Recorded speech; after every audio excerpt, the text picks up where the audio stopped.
اللہ کے فضل و کرم سے ہماری یہ نشست وقت پر مکمل ہوئی۔ اب ہم اپنے اس پروگرام کے جو صدر محترم ہیں حضرت مولانا مفتی محمد اشرف صاحب قاسمی خلیفہ حضرت مولانا محمد قمر الزماں صاحب الہ آبادی دارال برکاتہم العالیہ حضرت والا کے قیمتی نصائح سے اور آپ کے مشوروں سے ہم مستفید ہوں گے۔ میں نے صبح میں جیسے یہ پروگرام شروع ہوا حضرت سے درخواست کی تھی کہ آپ ایک ایک چیز کو لکھیے اور جو ہماری کمیاں ہیں ان کی طرف ہماری نشاندہی کیجیے تاکہ آئندہ ان کی ہم اصلاح کریں۔ حضرت نے کہا تھا کہ انشاءاللہ میں ضرور ساری باتیں آپ کو بتاؤں گا، تو اب ہمیں امید ہے کہ حضرت والا ہم کو اپنے ان قیمتی نصائح سے اور مفید مشوروں سے ہم سب کو مفتی صاحب تشریف لائیں۔ الحمدللہ رب العالمین والصلاة والسلام علی رسول محمد وعلی آلہ واصحابہ اجمعین، اما بعد۔ قال اللہ تعالی حکایۃ عن موسیٰ علیہ السلام قال وأخي هارون وأفصح مني لسانا فأرسل ما يرد أن وقال النبي صلى الله عليه وسلم بني الإسلام على 5 شهادة أن لا إله إلا الله وأن محمدا رسول الله وإقام الصلاة وإيتاء الزكاة والحج وصوم رمضان صدق الله العظيم وصدق رسوله النبي الكريم، اما بعد۔ معزز سامعین، محترم حضرات، ہم کو اس مدرسے میں 23 سال کے بعد حاضری کا موقع ملا۔ آج جنگل میں منگل کا ماحول ہے، کچھ لوگوں نے اس کی بنیادوں میں اپنے آپ کو دفن کیا ہے، اپنی جوانیوں کو گلایا ہے، اپنے آپ کو قربان کیا ہے۔ اس میں ایک سبق ہے، ہر مسلمان دعا کرتا ہے وَجَعَلْنَا لِلْمُتَّقِينَ إِمَامًا، پرہیزگاروں کو ہم کو امام بنا دیں۔ تو ہم پرہیزگاروں کی جماعت پہلے کھڑی کریں گے تب امام بنیں گے۔ جماعت کھڑی کرنے کا طریقہ یہی مدارس اور مکاتب ہیں۔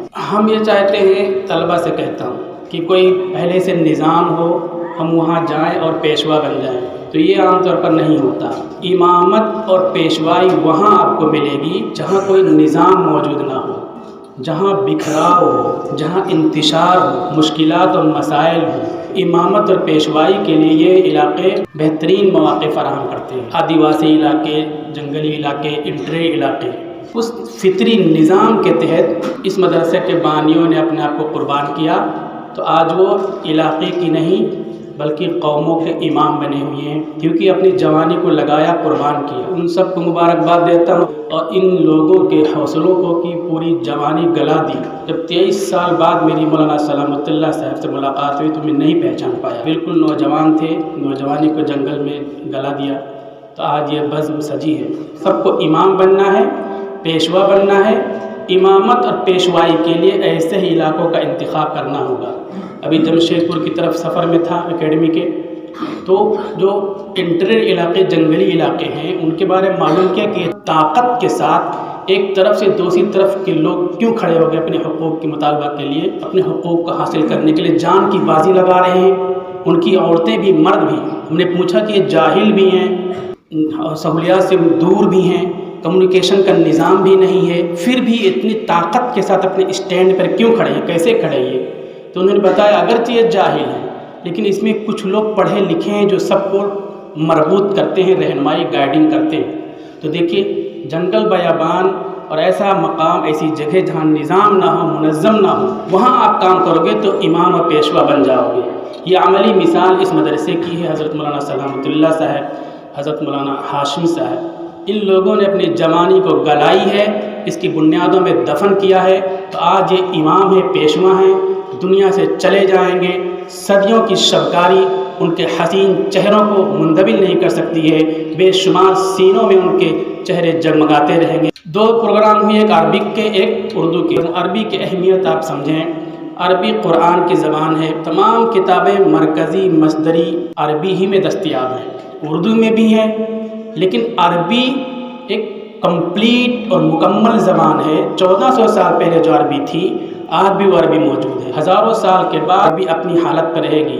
عربی کے علاوہ دنیا کی کوئی زبان کمپلیٹ نہیں ہے. ہر زبان 20 25 50 100 سال کے بعد تبدیل ہوتی رہتی ہے، لیکن عربی مکمل زبان ہے. سارے ذخائر خزانے اسلام کے عربی میں موجود ہیں. قرآن کی زبان، اللہ کے نبی کی زبان، جنت کی زبان عربی، اس لیے ہم کو بڑی محنت کرنی چاہیے، صلاحیت ہماری بنتی ہے. جو طلبہ عربی میں محنت کرتے ہیں وہ بہت آگے رہتے ہیں. آپ عربی کتاب کھول کے دیکھو، ساری چیزیں حاشیے میں لکھی رہتی ہیں، مضامین پہ گرفت ہوگی، اس لیے بڑی محنت کریں. زبان سیکھنے کے لیے 5 اصولی باتیں ہیں، وہ ذہن میں رکھ لیں. پہلی چیز ہے لیزننگ، یعنی سیما سنیں آپ. دوسری چیز ہے بولے منہ سے، ترتیب ہے، پہلے سنو بولو، اس کے بعد ہے پڑھو زبان، اس کے بعد ہے لکھو زبان، اس کے بعد ہے گرامر قاعدہ. لیکن ہم لوگ الٹا پڑھتے ہیں، پہلے گرامر پڑھتے ہیں، لکھنا سیکھتے ہیں، پھر پڑھنا سیکھتے ہیں، پھر بولنا شروع کرتے ہیں، پھر سننا شروع کرتے ہیں، الٹا کرتے ہیں. فطری نظام یہ پہلے سنیں، listening, speaking, reading, writing, grammar, یہ طریقہ ہے. سنیں، منہ سے بولتے رہیں، پڑھیں، لکھیں، اب گرامر سیکھیں تو زبان اس طرح سے آتی ہے. ہم دیکھیں بچہ چھوٹا سا 2 سال کا بچہ اپنی ماں کی بولی بولتا ہے، کیوں؟ وہ 2 سال سے سنتا رہتا ہے، پھر وہ بولتا ہے، بولنا چالو ہوتا ہے، پھر 5 سال کا ہوتا ہے، پھر لکھنا چالو کرتا ہے. تو اس کے لیے کوشش کریں، اس سے زبان پکڑ ہوگی اور کوئی مشکل نہیں. اس میں دنیا دین دونوں کی بھلائی ہے. بیان کا موضوع ہے یہ، بیان کا، خطابت کا مسابقہ تھا، تو خطابت کی اہمیت کو آپ سمجھ. زبان کی صفائی کی اہمیت، نبی ہے موسیٰ علیہ السلام، اللہ سے کہتے ہیں اللہ میرے بھائی ہارون ہیں وہ افصح منی لسان، زبان میں مجھ سے زیادہ فصیح ہے، فارسلہ معی ردءا، ہمارے ساتھ انہیں میرا مددگار بنا کر کے بھیج دیجیے. زبان آتی تھی، فصاحت تھی، طلاقت تھی، قوت بیان کو حاصل تھا. اللہ سے مانگ رہے ہیں کہ مددگار بنا دیجیے. زبان اتنی اہم چیز ہے. جتنے بھی ہنگامے دنیا میں برپا ہیں، تمام ہنگاموں کی بنیاد زبان ہے. مجرم جرم کرتا ہے، ہاں ایسی مثالیں شاید نہ مل سکے کہ ایک آدمی آگ لگا دیتا ہے کسی کے مکان میں اور جرم کرتا ہے، لیکن وہ چلاتا ہے آگ لگائی، آگ لگ گئی، بجھاؤ بجھاؤ بجھاؤ، چلاتا ہے تو مجرم کو خیر خواہ سمجھ لے. آج ہمارے گھروں پر تلواریں لے کے لوگ پہنچتے ہیں، ہماری مکانوں کو گرایا جا رہا ہے، ہماری بہن بیٹیوں کی عزتوں سے کھیلا جا رہا ہے. اور جو لوگ پاکی ناپاکی کا امتیاز نہیں رکھتے ہیں اور وہ ہمارے ساتھ ہر قسم کے الزامات لگاتے ہیں، جو اپرادھ، جو جرائم وہ خود کرتے ہیں، ان جرائم کو چھپانے کے لیے بولتے ہیں، زبان کا استعمال کرتے، پتھر بازی، تھوک اور کیا کیا بولتے ہیں، بول کر کے اپنے تمام عیوب کو چھپا لیا اور ہم بے گناہ ہوتے ہوئے مجرم بن گئے. زبان کی طاقت ہے. وہ مجرم ہیں، وہ اپرادھی ہیں، لیکن اپنے اپرادھ کو چھپانے کے لیے بے قصوروں کے خلاف بولتے ہیں. اس کے نتیجے میں وہ فاتح بنے ہوئے ہیں اور پاک دامن بنے ہوئے ہیں. تو زبان بہت اہم ہوتی ہے اور زبان کے ذریعے سے قوموں کی تقدیر کو تبدیل کیا جاتا ہے، قوموں کی نگہبانی، گلہبانی، قیادت کی جاتی ہے. زبان کے ذریعے سے بھی باتیں ہوں گی اور قلم کے ذریعے سے بھی باتیں ہوں گی. زبان آپ کو آئے گی تو قلم کی طاقت آپ کو حاصل ہوگی. اگر زبان نہیں ہے تو قلم میں بھی قوت نہیں آئے گی. لکھ کر کے بھی دعوت اور تبلیغ ہوتی ہے. اس کو اچھی طرح جان لیجیے. اس پر 3 مثالیں میں پیش کرتا ہوں. شرط ہے کہ قوت اور طاقت آپ کو ہونی چاہیے. پہلی مثال میں لینن کی پیش کرتا ہوں. لینن روس میں تھا. جب فوج کی حکومت آئی تو کمیونسٹ کے ذمہ داروں کو قتل کرنا شروع کر دیا گیا، جیلوں میں بند کرنا شروع کر دیا گیا. یہ پہنچا جنگل میں، وہاں سے لکھ کے شہروں میں بھیجتا تھا. لوگ کاپی کرتے تھے، وہ تحریر اور آگے بڑھاتے تھے. ہوتے ہوتے پورے روس میں اس کی سوچ کے آدمی پیدا ہو گئے اور ایک دن آیا کہ پورے روس کو قلم کی طاقت سے لینن نے فتح کر لیا. دوسری مثال عرب ملکوں کی دیتا ہوں. لارنس آف عربیہ وہاں پیر بن کر کے پہنچا. وہ تقریریں کرتا تھا، تحریریں لکھتا تھا.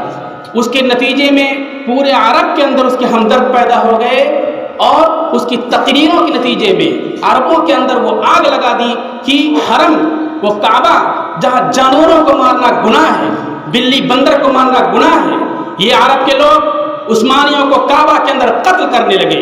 اپنے دین کے باغی ہو گئے، اپنے بھائیوں کے باغی ہو گئے، اپنے بھائیوں کے خون کے پیاسے ہو گئے. یہ زبان کی طاقت تھی، زبان کی قوت تھی، بیان کا تاثیر تھا. جو ایک مذہب کو ماننے والے تھے، ایک دین کو ماننے والے تھے، جن پر ترکوں کا اس احسان تھا، عثمانیوں کا احسان تھا، وہ عرب غلام بن گئے یہودیوں کے اور اپنے بھائیوں کو قتل کرنے لگے. اور لارنس آف عربیہ نے عربوں کو 52 ملکوں میں بانٹ دیا. آج پورا عرب یہودیوں کا غلام بنا ہوا ہے.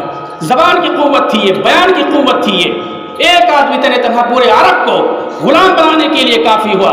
جب زبان کو اس نے استعمال کیا تو یہ نتیجہ اس کو حاصل ہوا. تیسری مثال میں آپ کے مدھیہ پردیش اور انڈیا سے دیتا ہوں. لوگ بہت سے ناسمجھ لوگ کہتے ہیں کہ قلم سے کچھ نہیں ہوتا. قلم کا بھی دیکھیں، قلم سے بھی ہوتا ہے. بیان سے بھی ہوتا ہے اور زندگیاں تبدیل ہوتی ہیں، قوموں کی سوچ بدلتی ہے، آپ کو فتوحات حاصل ہوتے ہیں، فتوحات کے مینارے تعمیر ہوتے ہیں، زبان سے بھی اور قلم کے ذریعے سے بھی۔ دین الہی کی ہوا چل رہی ہے، گمراہی اور ضلالت کے طوفان کھڑے ہو گئے، آندھی کھڑی ہو گئی، رشیا کی بارڈر سے کر کے بنگال کی کھاڑی تک، کشمیر سے لے کے کنیا کماری تک الحاد و دینی اور ارتداد کی ہوا چل پڑی ہے۔ حکومت کی نگرانی میں ایک شخص کھڑا ہوتا ہے، شیخ احمد سرہندی مجدد الفسانی، وہ اپنی بات بولنا شروع کرتا ہے، اس کو گرفتار کر کے جیل میں بند کر دیا جاتا ہے، وہ جیل کے پرچے لکھتا ہے، خط خطوط لکھتا ہے، وہ خطوط کو انقلاب پیدا کرتے ہیں کہ اٹھنے والے طوفان کو آنے والی آندھی کا رخ تبدیل ہو جاتا ہے۔ وہ جو الہاد کا علمبردار تھا، اسی کے گھر میں دین کا علمبردار اور سپاہی پیدا ہوتا ہے۔ یہ قلم کی قوت ہے، بیان کی قوت ہے۔ میں نے تمہارے سامنے 3 مثالیں رکھی ہیں۔ مایوس ہونے کی ضرورت نہیں ہے، ہمت ہارنے کی ضرورت نہیں ہے، تنہا آپ کام کرتے رہو، اپنی زبان کو استعمال کرتے رہو، اپنے قلم کو استعمال کرتے رہو، انقلاب آئے گا۔ جتنا اختیار آپ کو ہے اتنے اختیار کو استعمال کرنا ضروری ہے۔ آپ دوسرے کام نہیں کر سکتے، دوسرے کام مت کرو۔ ہم مکی دور سے گزر رہے ہیں۔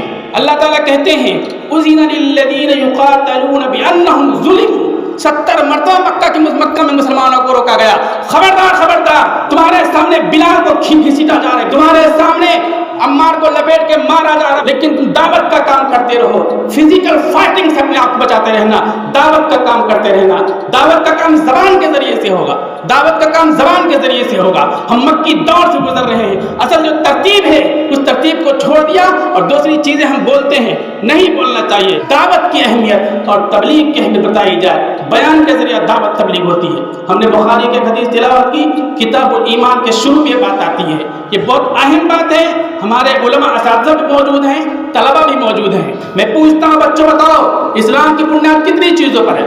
بچے بتاؤ کیا کیا ہے؟ ایمان نہیں، صحیح نہیں بتا، شہادت کیا ہے؟ شہادت، بنی الاسلام علی 5، شہادت اللہ الہ الا اللہ۔ امام بخاری اس حدیث کے ذکر کرنے سے پہلے کیا باب قائم کرتے ہیں؟ بنی الاسلام علی 5 ہوا قول وفعل ویزید وینقص، کہ ایمان کیا ہے؟ قول ہے، فعل ہے، اور یہ بڑھتا گھٹتا رہتا ہے۔ فعل میں کیا ہے؟ نماز، روزہ، حج، زکات، اور قول کیا ہے؟ زبان سے بولنا، یعنی شہادت جو ہے یہ زبان سے بولو گے، یہ رکن ہے، اور دل میں ماننا ایمان، یہ دل میں ماننا الگ ہے۔ امام بخاری کہتے ہیں جب تک زبان سے کوئی نہیں بولے گا اس کا ایمان مکمل نہیں ہوگا۔ اور بولنا کیا ہے؟ شہادت۔ اب بتاؤ شہادت کس کو کہتے ہیں؟ شہادت کس کو کہتے ہیں؟ شہادت زبان سے بولنا نہیں کہتے ہیں، شہادت کہتے ہیں عدالت میں کوئی منکر کھڑا ہو، مدعا علیہ کہے کہ ایسا نہیں ہے، مدعا علیہ کہے کہ ایسا نہیں ہے، تو وہ کہے گا گواہی دیتا ہوں کہ تم جھوٹ بولتے ہو، معاملہ ایسا ہے۔ عدالت میں تم کو گواہی دینی ہوگی اگر کوئی انکار کرتا ہے، کوئی خدا کے وحدانیت کا انکار کرتا ہے، نبی کی نبوت کا انکار کرتا ہے، کتاب کو اللہ کی کتاب ہونے کا انکار کرتا ہے، قیامت کا انکار کرتا ہے، فرشتوں کا انکار کرتا ہے، میدان محشر کا انکار کرتا ہے۔ اللہ کے نبی فرماتے ہیں اس بات کی تم گواہی دو، منکر کے سامنے گواہی دو، دنیا میں اللہ کا انکار کرنے والوں کے سامنے تم گواہی دو کہ اللہ ہے اور اللہ ایک ہے، محمد الرسول اللہ اس کے نبی ہیں اور آخری نبی ہیں، یہ گواہی دو۔ تو یہ گواہی زبان سے تعلق رکھتی ہے، عمل سے تعلق رکھتی ہے۔ اگر ایمان کو خمسوں میں لاؤ گے تو یہ عمل سے کہاں تعلق رہے گا؟ ایمان کو، یہاں گواہی ایک عمل ہے، ایمان تو دل سے ماننا ہے، تو یہ گواہی کیسے دیں گے آپ؟ کیسے دیں گے؟ جب آپ کے اندر زبان کی قوت ہوگی، زبان کی طاقت ہوگی۔ یہ فریضہ ہے، جیسے ہم نماز پڑھتے ہیں، ایسے ہی ہر مسلمان کا یہ فریضہ ہے کہ اللہ کی وحدانیت کی، اللہ کے انکار کرنے والوں کے سامنے گواہی دے۔ ہر مسلمان کا یہ فریضہ ہے کہ محمد رسول اللہ کی رسالت کا اقرار اعلان کرے اور لوگوں کے سامنے گواہی دے، جیسے کہ حضرت مولانا شمائل ندوی نے گواہی دی ہے۔ یہ فریضہ کیسے ہم کو ادا کریں گے؟ بیان کی طاقت ہوگی، بیان کی قوت ہوگی تو ہم ادا کر سکتے ہیں۔ اس لیے میرے دوستو، میرے بھائیوں، بیان میں شارپنیس، بیان میں تیزی لائیں اور بیان پر عبور و کمان حاصل کریں اور انقلاب لے آئیں گے آپ۔ اگر بیان پہ طاقت نہیں ہے تو ہم غلام بنیں گے۔ زبان ایک جادو ہے، جادو سے انسان کی سوچ میں پکڑ لی جاتی ہے، انسان آپ کے پیچھے چلنے لگتا ہے، دشمن کمزور ہو جاتا ہے۔ دشمن اس بات کو سمجھتا ہے، وہ زبان کو استعمال کرتا ہے، ہم زبان کو استعمال نہیں کرتے۔ اللہ تعالی ہم سب کو زبان و بیان کی دولت سے مالا مال فرمائے، اور ایک اہم فریضہ دعوت و تبلیغ کا جو ہم نے چھوڑ رکھا ہے، اجتماعی طور پر اس فریضے کی ادائیگی کی توفیق عطا فرمائے، اس مدرسے کو ہر طرح آباد فرمائے، اس کے لیے جن لوگوں نے قربانیاں دی ان کو شاد و آباد فرمائے، ان کی اولادوں کو شاد و آباد فرمائے۔